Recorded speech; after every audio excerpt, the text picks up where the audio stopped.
Hey guys, and welcome back to our channel Financeable. In this tutorial, we are gonna look at how to enable the withdrawal whitelist in Bitget. Now let us begin.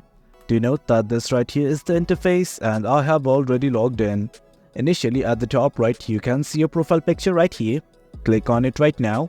Well, once you do, these things will open up. From here, do note that there are lots of options. But right now, all you need to do is focus on this button right here, that is security. Click on it. That is it. Once you click on it, you will be redirected to the security tab.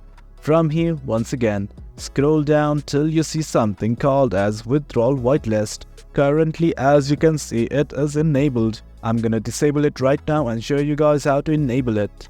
As you guys can see, the withdrawal whitelist is currently disabled. In order to enable it, simply click on the enable button right here and just give your confirmation. Click on enable. And that is it guys. That's how you enable withdrawal whitelist. In context that you want to disable it, simply hit on disable.